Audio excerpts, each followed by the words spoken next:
ನಾನು ಗೋವಿಂದ್ ರೈತ. ನಮಸ್ಕಾರಗಳು.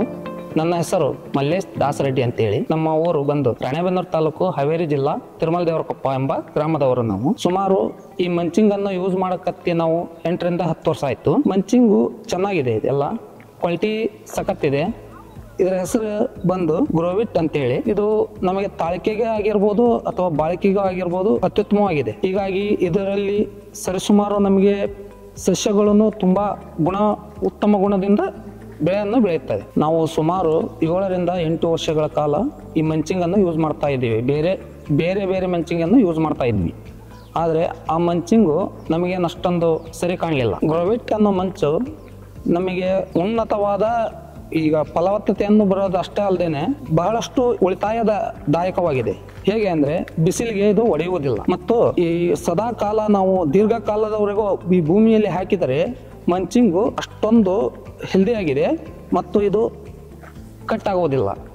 ಹೀಗಾಗಿ ಎಲ್ಲ ನಮ್ಮ ರೈತ ಬಾಂಧವರಲ್ಲಿ ನಾನು ಕೇಳಿಕೊಳ್ಳೋದೇನೆಂದರೆ ಗ್ರೋವಿಟ್ ಮಂಚನ್ನು ಬಳಸಿದರೆ ಅತ್ಯುತ್ತಮವಾದ ಇಳುವರಿನೂ ಬರುತ್ತೆ ಹಾಗೂ ನಮಗೆ ಬೇಕಾದಂಥ ಉಳಿತಾಯವೂ ಇದೆ. ನಮಗೆ ಈ ಮಂಚಿಂಗ್ನಲ್ಲಿ ವ್ಯತ್ಯಾಸ ಏನು ಕಂಡು ಬರ್ತಾ ಇದೆ ಅಂದ್ರೆ, ಈ ಮಂಚಿಂಗಿನ ಅಡಿಗೆ ನೋಡಿದರೆ ಸಸಿಯಲ್ಲಿ ಬಿಳಿ ಬೇರು ಜಾಸ್ತಿ ಬರ್ತಾ ಇದೆ. ಆ ಬಿಳಿ ಬೇರು ಜಾಸ್ತಿ ಬರೋದ್ರಿಂದ ನಮಗೆ ಆಗುವ ಲಾಭಗಳೇನಂದ್ರೆ, ಸಸಿಯು ಸದೃಢವಾಗಿ ಬೆಳೀತಕ್ಕಂಥದ್ದು ಒಂದೇದು. ತಿರುಗಿ ಆ ಬಿಳಿ ಬೇರು ಜಾಸ್ತಿ ಭೂಮಿ ಒಳಗೆ ಪ್ರಮಾಣದಿಂದ ಜಾಸ್ತಿ ಆಗ್ತಾ ಇರೋದ್ರಿಂದ ನಮಗೇನು ಲಾಭ ಅಂದ್ರೆ ಹೆಚ್ಚಿನ ಇಳುವರಿ ಬರುತ್ತೆ.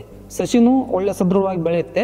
ಆದರೆ ಅದ್ರ ತಕ್ಕಂಥ ಭೂಮಿಯಲ್ಲಿ ಇರ್ತಕ್ಕಂಥ ಪೋಷಕಾಂಶಗಳನ್ನೆಲ್ಲ ಆ ಬೇರಿನ ಮುಖಾಂತರ ಹೀರಿಕೊಂಡು ಅದು ನಮಗೆ ಹೆಚ್ಚಿನ ಇಳುವರಿಯನ್ನು ಕೊಡುತ್ತದೆ. ನಾನು ನೋಡಿರ್ತಕ್ಕಂಥ ಇದ್ರ ಹಿಂದೆ ಮಂಚಿಂಗ್ ಏನಿದ್ವಲ್ಲ, ಅವೇನು ವ್ಯತ್ಯಾಸ ಇಷ್ಟೇ. ಆ ಮಂಚಿಂಗ್ ನಲ್ಲಿ ನಮಗೆ ಇಷ್ಟೊಂದು ಬೇರು ಆಯ್ತು, ಆಮೇಲೆ ಇನ್ನೊಂದಾಯ್ತು, ಇಷ್ಟು ಹೆಲ್ದಿ ಯಾವ ಕಂಡು ಬರಲಿಲ್ಲ. ಈ ಮಂಚಿಂಗ್ ಇಂದು ಗುಣನೇ ಬೇರೆ ಇದೆ. ಹೇಳ್ಬೇಕಪ್ಪ ಅಂದ್ರೆ ಅದಕ್ಕೂ ಇದಕ್ಕೂ ಬಹಳ ಡಿಫ್ರೆನ್ಸ್ ಆಗಿದೆ. ಅಂದ್ರೆ ವ್ಯತ್ಯಾಸನೂ ಅಷ್ಟೇ ಇದೆ. ಆ ಮಂಚಿಂಗ್ ನಲ್ಲಿ ಇದೇ ಡೇಟ್ಗೆ ಹೋದ್ ಸರಿ ನಾವು ಬೇರೆ ಮಂಚಿಂಗ್ ನಿಂದ ಸಸಿಯನ್ನು ಹಾಕಿದ್ವಿ, ಆದ್ರೆ ಇಷ್ಟೊಂದೇನು ನಮಗೆ ಚೆನ್ನಾಗಿ ಕಂಡು ಬರಲಿಲ್ಲ. ಆದ್ರೆ ಇವಾಗಿಂದ ಈ ಮಂಚಿಂಗ್ ನಿಂದ ನಮಗೆ ಎಷ್ಟು ಲಾಭ ಆಗಿದೆ ಅಂದ್ರೆ, ಇಳುವರಿನೂ ಹಂಗ ಬರ್ತಾ ಇದೆ, ಆಮೇಲೆ ಕಡೆ ಸಸಿನೂ ಹಂಗೆ ಸದೃಢವಾಗಿ ಹೇಳ್ತಾ ಇದೆ, ಮತ್ತ ಒಳ್ಳೆ ಪೋಷಕಾಂಶಗಳಿಂದ ಅದು ಹೀಸ್ತಾ ಇದೆ. ಈ ಮಂಚಿಂಗ್ ನಲ್ಲಿ ಏನು ವ್ಯತ್ಯಾಸ ಕಂಡು ಬರುತ್ತೆ ಅಂದ್ರೆ, ಈಗ ಬೇರೆ ಕಂಪ್ನಿಯವ್ರ ಮಂಚಿಂಗಿಗೂ ಈ ಕಂಪ್ನಿ ಮಂಚಿಂಗಿಗೂ ಬಹಳಷ್ಟು ವ್ಯತ್ಯಾಸವಿದೆ. ಹೇಗಪ್ಪ ಅಂದ್ರೆ, ನಮ್ ಕಡೆ ಎಲ್ಲ ನಾವು ಹೋದ್ಸರಿ 1 ಎಕರೆ ಬೇರೆ ಕಂಪ್ನಿ ಮಂಚ ಯೂಸ್ ಮಾಡಿದ್ವಿ. ಆ ಮಂಚು ಸುಮಾರು ನಮಗೆ 15 ರಿಂದ 16 ಸಾವಿರ ರೂಪಾಯಿ ಖರ್ಚು ಬಂದಿತ್ತು. ಆದ್ರೆ ಈ ಮಂಚಿಂಗಿಗೆ ನಾವು ಅಷ್ಟೊಂದೇನು ಬಂಡವಾಳ ಹಾಕ್ಬೇಕಾಗಿಲ್ಲ. ಯಾಕೆ ಅಂದ್ರೆ 12,000ದಿಂದ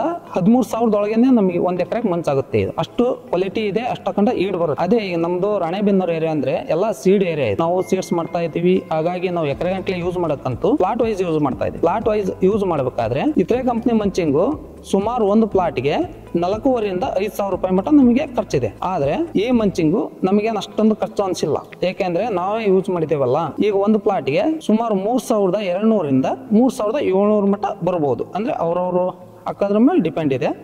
ನಾವು ಎಷ್ಟು ಹೆಲ್ದಿಯಾಗಿ ಜಗ್ಗಿ ಹಾಕ್ತಿವೋ ಅಷ್ಟಕ್ಕಂಡ ಈಡು ಆಗುತ್ತೆ, ಕಟ್ಟು ಆಗಂಗಿಲ್ಲ, ಒಳ್ಳೆ ಕ್ವಾಲಿಟಿ ಇದೆ. ಇದು ಮಂಚ್ ಬಂದ್ಬಿಟ್ಟು ಗ್ರೋತ್ 3 ಅಂತ ಹೇಳಿ ನಮಗೆ ಕಂಪ್ನಿಯವರು 3 ತಿಂಗಳು ಅಂತೇಳಿ ವಾರಂಟಿ ಕೊಡ್ತಾ ಇದ್ದಾರೆ. ಆದ್ರೆ ನಾನು 7-8 ತಿಂಗಳಿಂದನೂ ನಾ ಇದನ್ನ ಬಳಸ್ತಾ ಇದ್ದೀನಿ. ಅವರು 3 ತಿಂಗಳು ವಾರಂಟಿ ಕೊಟ್ಟಿದ್ದಾರೆ. ನಾನು ಈ ಸುಮಾರು 7 ರಿಂದ 8 ತಿಂಗಳವರೆಗೂ ನಾ ಯೂಸ್ ಮಾಡಿ ನೋಡಿದ್ದೀನಿ. ಯಾವುದೇ ರೀತಿಯ ಒಂದು ಸಮಸ್ಯೆ ಅಂತೂ ಇದರಲ್ಲಿಲ್ಲ. ಯಾಕಂದ್ರೆ ಅದು ಕಟ್ ಆಗ್ಬೇಕಪ್ಪ ಅಂತೇನಿಲ್ಲ, ಆಮೇಲೆ ಬಿಸಿಲಿಗೆ ಹೊಡಿತ ಅಂತ ಏನಿಲ್ಲ, ಯಾವುದೇ ರೀತಿಯ ಒಂದು ಸಮಸ್ಯೆ ಇಲ್ಲ.